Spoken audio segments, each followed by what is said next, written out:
Hello, and welcome back to the Safety Brief. Today's episode takes a spooky turn as we explore data leaks. Just like a vampire, they can silently drain the life from your company. While you may not always see the breaches, they can slowly compromise sensitive information and weaken your defenses over time. So let's dive into these silent threats and, more importantly, how to protect yourself. So let's start with the basics. What are some common ways data leaks go undetected, and why are they often referred to silent threats?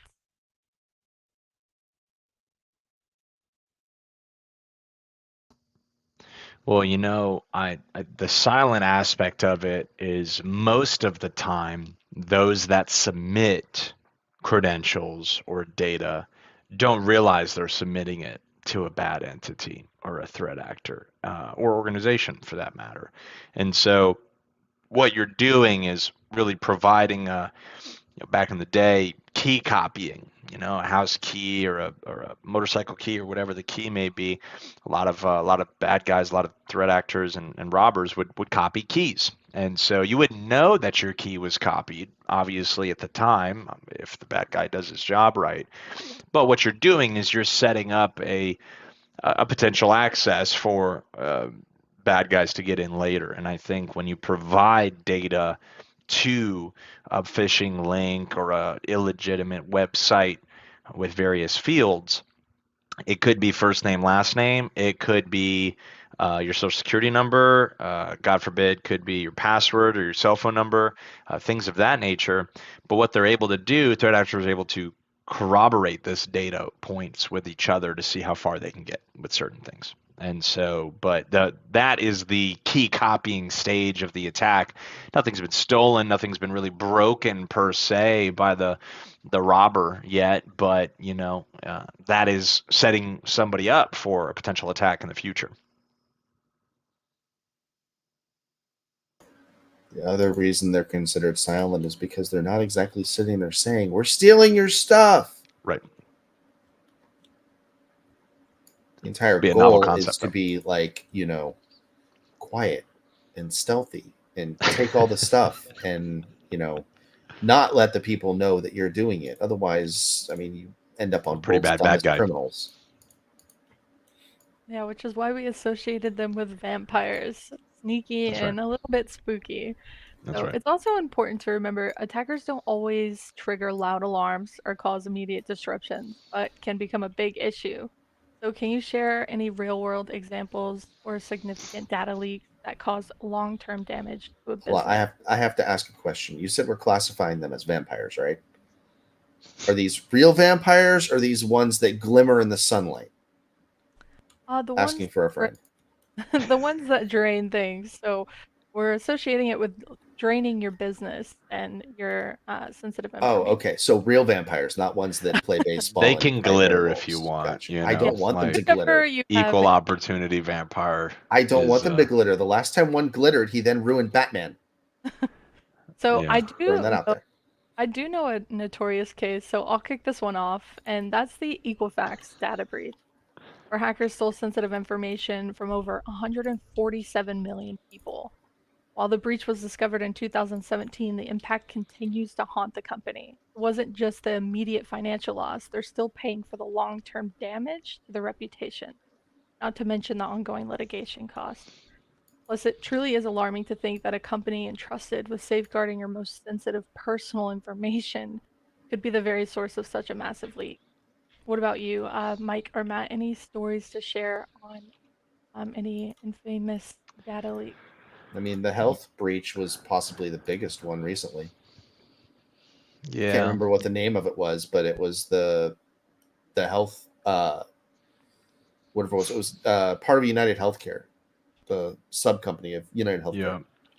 That they're still getting hit with things today from that. In fact, I got a thing in the mail the other day saying information for you or somebody you know in your family was found in this, data breach. Hmm. And I'm just sitting here like, okay, sure. I'm just going to go along with it because at this point in time, I just anticipate that data is out there no matter what. because there's data breaches that happen pretty much every day that you don't know about, and people still do not disclose them like they should. This is why you should be really careful about who you're giving information to. Even trusted sources like Equifax and the healthcare system can let you down and can have a leak themselves. But mitigating who you share that information with can help, um, slow the roll on your data leakage for sure. Mike, any Right. stories from you? Yeah, just one, this one was pretty wild in the scale of things. So there's a background check company that I believe was named, trying to remember the specific, National Public Data. No, So yeah, they handled background checks for companies. Obviously most companies are looking to employ or hire off-board or outsource the background check process because that's not what they're best at. There's a company that'll do that for a fee per check, right? And so yeah. Called there's LexisNexis. yeah, exactly. But this was wild because of the scale. 2.7 billion public records in August is when it started, from as early as December 2023 to April 2024. But again, this was one that had email address, phone number, social security number, and mailing address, as well as date of birth. So those records, it's one thing if you have a grocery store rewards membership and it's got your phone number and maybe your email. Okay, Yeah. so it's not good that that data is leaked, but the impact or the criticality is less if somebody gets access to those things as much as it is these things. And so Right. when you take into not just the size as in quantity, but the criticality of the data breached, this is a headline for this year, hands down. And so to Matt's point, you got to be very cognizant of where you put your data. And so just because they are asking for it, whenever I'm filling out any forms or things like that, if it's optional, there's no need to put it. There's no need to put it, Mm. right? Yeah, And we then need to talk about the elephant in the room pertaining to that, though. yeah, what is that? So these butt puppets, and I'm going to call them that because they are, were gathering this data illegally. Are you A talking about lot. this national National public public data? data, their methods of collection were scraping. Hmm. They were not actually going through, in many cases, legitimate sources. Wow. They were scraping to find data that anybody had left open Sure. and were then storing that in their tables. So Wow. a lot of people that they had data on theoretically should not have actually had that level of data leakage. Wow. Wow, Excess So amounts of data but than the users yeah, explicitly that submitted. and this Yeah. is the problem with everybody having an API these days. If Yep. you don't secure that API, you can scrape any kind of data that you want out of that system. Right. That's I mean that's a very very big no to have that exposed, but unfortunately there's a lot of people trying to play with a lot of really smart things, and they unfortunately are playing with technology that is well beyond their capabilities right now. Yeah. Yeah, and so to that point, it's not just what you explicitly submit in a form, but what you've publicized, whether it's LinkedIn, whether it's Facebook or Meta or Mm-hmm. Instagram. A lot of these sources are open to the public eye. And yes, there are privacy controls, and yes, there are ways to mitigate it. But again, if I can go to LinkedIn and find your phone number, and then I go to your X or your Twitter or your Facebook profile and find your address, right? I'm not saying that those are specifically listed, but this is another thing where maybe you want to diversify your profile pictures across certain online presences, make it less easy for people to corroborate. Hey, I see this is the same exact photo, same exact name. On LinkedIn, put your full name, middle initial, and then on X, put your abbreviated name, Mike or Matt versus Matthew. Don't even Make it. use your name on these sources if you Make up can. a fake Yeah, name, right? Whatever you want to be. You want to be vampire, be spooky, whatever you want to be, right? But obviously on certain platforms require a legitimate name. But, obviously. again, think of these things as your public, because you are publicizing these data points. Mm-hmm. And so everything from your library card to your social media profile, you just got to be really, really cognizant of what data is out there. Yeah, just if you can avoid putting your data out there, avoid putting your data out there. Become a fake person. That's the easiest way to do anything. Have Like it- 99% of the people that are on X right now, they do not have any identifiable information that they know of. Obviously, there's ways that you can pull all of their information on the back end. They don't need to know about that, because then where goes the fun for me? But, you know, it's a job of trying to obfuscate yourself as best you can when you're in these situations. And I know that's the same techniques that threat actors use. They like to obfuscate all of their tactics, their methodologies. When they're in your environment, they're obfuscating everything they're doing. Hell, their payloads are built in with obfuscation to get around your EDR and your AV solutions. Take a tip from them. They're hiding in plain sight, and they're doing it by anonymizing a lot of their activities, or doing something else that just doesn't show exactly what they're doing, but shows something that they're doing.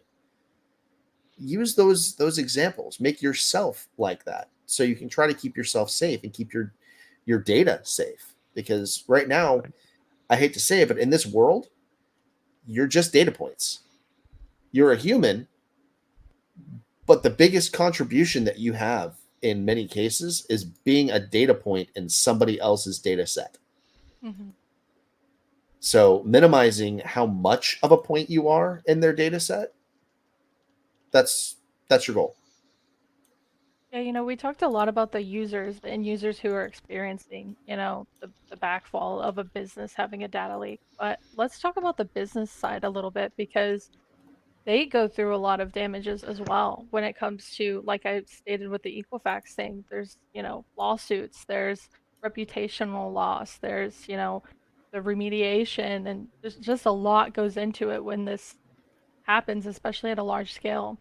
So let's move on to a more positive note, because we don't like to just scare our listeners, but provide awareness and help where we can. With that being said, what are the warning signs that a business might be experiencing a data leak, even if they haven't noticed it yet? What should they be looking out for? Data leakage is a difficult thing to detect on, simply because you can't monitor everything. You can't monitor what users are putting in, but I think, being able to, we come back to the same theme as we had with botnets, as discussed on the previous episode, being able to query and monitor network connections and URLs that may not be legitimate on the network is a big component of prevention and mitigation. So case in point, with our own email security and firewall security, which run in their own lane but harmonize quite well, you'll see multiple aspects of where we sandbox links, but we're also looking at what happens when somebody clicks that link. Is there an attachment that's downloaded? Are they led out of the original website that they were in, meaning it's not a 365 to 365 link, a lateral move, it's a brand new website, they're being redirected, right? Are there link shorteners embedded in that attachment? Things of that nature. Again, trying to emulate the experience of what happens when you open this piece of email. But another component is, especially on the firewall side, domain reputation. And so there are certain websites, Target.com, Amazon.com, Microcenter.com, our personal favorite, that have been around for quite a while. These domains have a long-standing reputation. They have high traffic. They have a high security rating. There are not domains that may look different to the end user, but as Matt's mentioned in the past, one single character being different on a different keyboard or a different language, it's not easy to spot, and it's going to look, and you're going to check the first maybe 8 to 12 characters, and your brain's going to gloss over the rest and be like, "Ah, looks good. Let me click on it." And what you get led to may be legitimate, but it's unfortunately illegitimate. And so more so prevention, that's where Blockworks really falls on our niche, and where we excel in the industry is being the best at that component is prevention, whether it's email, whether it's network security, etc. But on the right side of that boom, you have dark web scans. You can be aware of monitoring and seeing if there are credentials that have been compromised. That's another component of a platform we use specific to that function, being able to see, hey, eBruner, M Hornsby, whoever it is, that account was found in a password list, and here's the password that was found. And so what you can do is with that knowledge, you can see, okay, hey, I can't change my email, maybe, but I can't change my password. And so, again, it goes to, both left of boom prevention and then right of boom mitigation, or at least awareness of it happening. But to So Matt's here, point, that depends on an entity reporting that breach, and that is Yeah. another component that's needing some additional accountability and integrity, right? so here's what Mike was talking about. I don't know if you can pull that up, Elizabeth. I have something shared. Yeah, of course. Changing the way that a letter looks. Very simple. Look at the Greek letter alphabet right there for the A. See how that looks? And then look at the Latin letter A. If somebody changes that letter A, you're not going to notice, especially if it's on a tiny mobile screen that you're trying to look at in a web link where all the things are compressed together. You're not going to see that. And that's all it takes for them to go through and get you to go to a website that isn't legitimate. And it's not hard to build a site that looks like the original site. Microsoft sites are spoofed all the time. Bank of America gets spoofed all the time. Chase gets spoofed. Wells Fargo, you name it. It's because these are so commonly accessed that they do not change the layouts of their websites very frequently at all. By not changing their websites, it gives you an easy way that all you have to do is go to their website and use a screen clipping tool and clip it for a monitor that's 1920 by 1080. You don't even have to go in and customize, scaling or anything else on the website. Just go in there, take that information, build a website for a standard HD screen, and then set it to auto scale down for mobile viewing. You only need 2 sizes, and that's it. So that's what they'll end up doing. It'll look 100% legit, but that login box that you're logging in with your banking credentials, well, you're definitely not logging into your bank. You're logging into their new bank, which then becomes their new bank account that they will leverage. But that's how easy it is. It's a simple change of an address. So things that I would recommend if you're wanting to prevent, a data breach or having your data leaked, take your time. Before you go to a website, copy the link address, put it in Notepad++. It will 100% break the lettering apart far enough for you to be able to see if there is a difference in any of those characters. It's a safe and easy way for you to do that. And even hovering over anything that's hyperlinked, your system should show you the link. And if it's shortened or not looking right, definitely do not click on them. iPhones have a very awesome ability that if somebody sends you a link, you can actually have it load a preview without going to the actual site. So it'll give you basically like a small screen capture of what that website looks like. I can't tell you how many times people have sent things to my relatives. And, example, the other day, they got something that said your PayPal business account is attempting to be used to buy a PlayStation 5. Okay, well, they have a couple major things in there that will grab your attention. Your business account and somebody trying to buy a high dollar item. Well, the problem is they try to tell you to go to PayPal and talk to them about everything that's going on. Well, my mom happened to call them, and she said, I don't want my business account compromised. I was like, okay, call them, and I guarantee you somebody from India is going to pick up. She called. Sure enough, somebody from India picked up, and I told her ask 2 questions. She asked both of the questions. They couldn't answer the questions. And I said, okay, now just hang up. You've confirmed it's a scam. That's all you have to do. Yeah, If you ever think that your data is being leaked out someplace, there are very simple questions you can ask based off of the incident response and the data handling processes that the company should adhere by. If Exactly. they can't answer anything about what their procedure is when they believe there is a data breach, guess what? They probably don't work at that company. Right. Yeah, and we've always goes back to some really incredible workshops that, our team is we're experts in some ways, but we're always students in others, and we're always students in every way. But my point is we've sat down, we've done training even on phishing and phone-based phishing of like soliciting information, soliciting requests for information, and threat actors will use really disarming ways. Hey, does a male to a male or a female to a female, well, whose voice is more disarming? What tone is used? Is there laughter? Is there a connection made? Oh, that's funny. My favorite color is green too. Things like this that are so disarming to the recipient on the other line of this phone call. And then they'll do things like my employee ID is 33852, right? They'll do these things to create manifested credibility. And all what they're doing is they're trying to erode the skepticism. They're trying to erode the skepticism up front to thwart your judgment later. But in a zero trust framework, maintain that skepticism, right? You are not, you can't see the person. There is usually no callback number that is legitimate. It could be routed differently.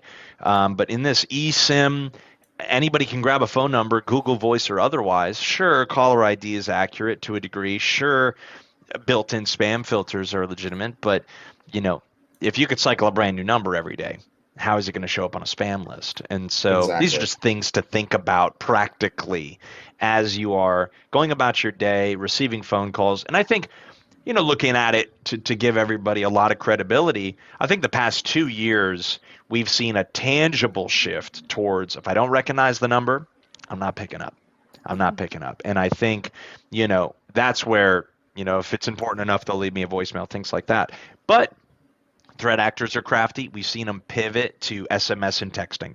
Hey, you've got this invoice. Hey, you have this unpaid bill. That's why if any of my doctors or medical offices text me, I have a bill, sorry, but ain't going to fly, right? Like call me, have me come into the office, things like that. It's just too widely abused of a vector, right? And so not that I don't pay my bills, but the point being is somebody texting you saying you have a past due balance is a little unprofessional is my point. And so things to think about as, hey, is this legitimate or is this not? Does this make sense? Do I know who this is, this entity, and things like that? Just healthy questions to ask more from the end user perspective of how do I stay off these lists? How do I stay out of these breaches? And to some, it feels like a minefield, I admit, where can't you step that there is data being leaked, but there is a way to try and mitigate it.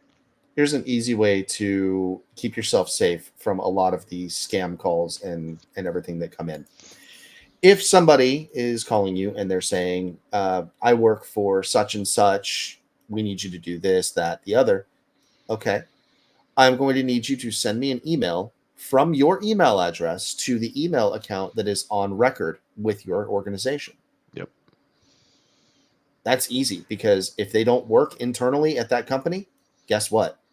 Their email address is not going to match.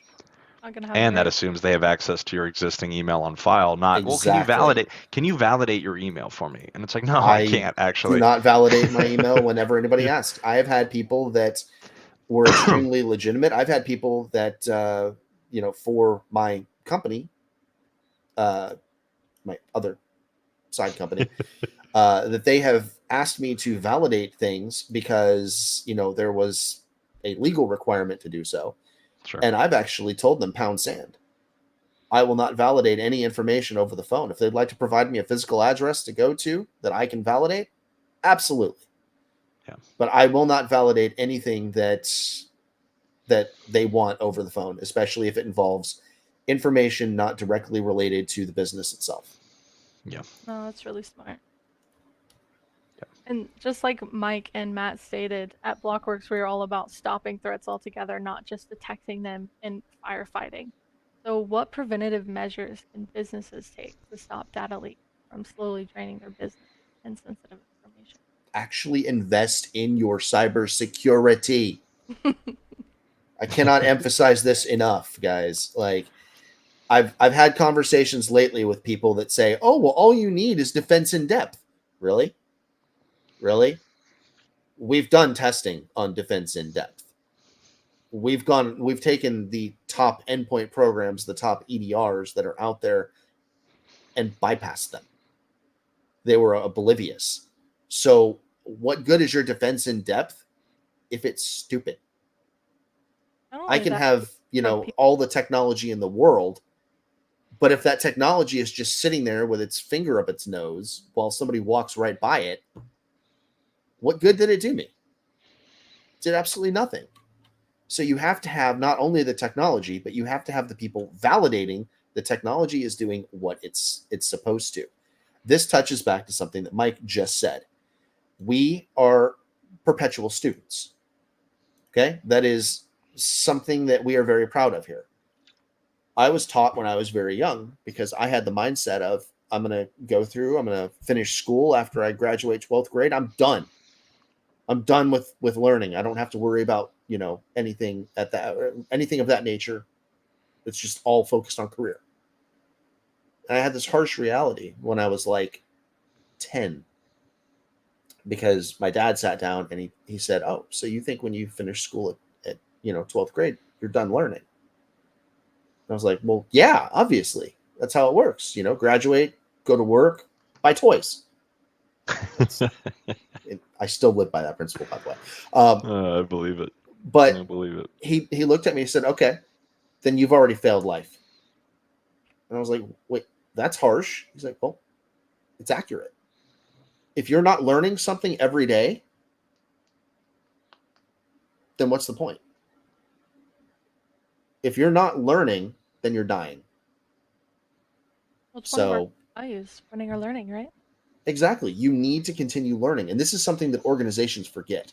They think that all you have to do is just learn the baseline and you're good. Everything's fine. It's like the dog sitting there in the middle of a complete and utter fire saying everything is fine. It's not fine. It's really not. It's not fine if you're not actually learning and growing and staying ahead of things. You have to, because guess what? The threat actors, they're staying ahead of things. Right. Lots of them. They're using subterfuge now where a group is using splash screens from another group to terrify people, Right. so that they think they're getting hit by Lockbit when it's not Lockbit, and they're really just stealing all the data on the back end. So Right. while they're busy chasing their tail trying to find what devices are being encrypted by Lockbit, it's literally just a splash screen that's showing up on the monitor while they take your data on the back end. Wow. Yeah, even deception, almost like a kind of Trojan horse and a diversion Yep. method, because you're sending instant responders down one alleyway, diverting all the resources. But That's why we yeah, say you got to keep learning, because these tactics, right, they're getting more and more unique every day. right, They're not going to let up. So as an organization, if you want to prevent your data from getting stolen from under you, you got to be investing so that your team can stay ahead. right.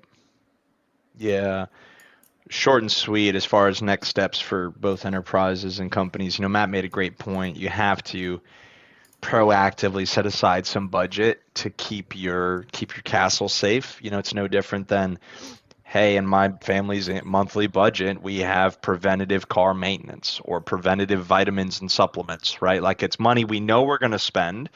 Would it be money nicer back in our pocket to go get toys or whatever it is, like Matt said, for the kids or for the big kids, right? Whatever it is.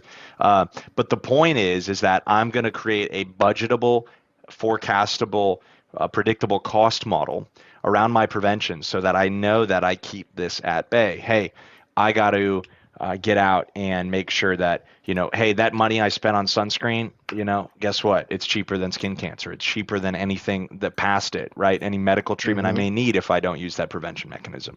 Hey, I'm going to invest in magnesium and zinc and vitamin C. Would it be nice to have that 50 or 70 bucks back? Yeah, but guess what? I'm going to stay out of the doctor. I'm going to keep my copays low. I'm going to, right, all these things. And so that's that mindset. And that is attractive to some. I'm going to get my car in for an oil change every 3,000 miles, right? But it is one thing to spend the money.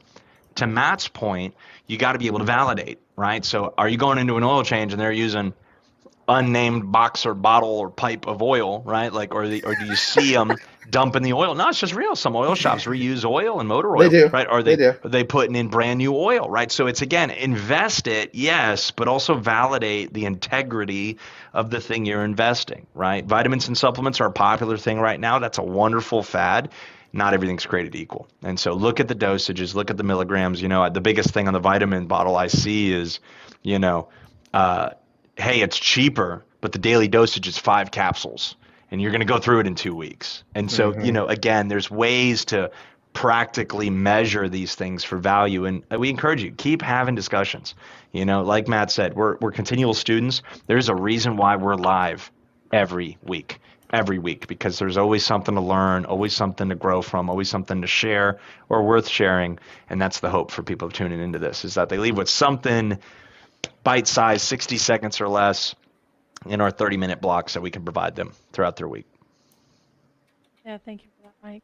Well, that's all the time we have for today. Thank you for tuning into this week's safety brief, and a big thanks to the dedicated team on delivering all these amazing insights each week. Thank you both for your time as always. To close off, Thanks so much. yeah, of course. To close off, data leaks might be silent, but they don't have to be invisible if you take steps. Remember, if you're not learning, you're dying. Thank you so much for joining the safety brief, and stay frosty. Thanks all.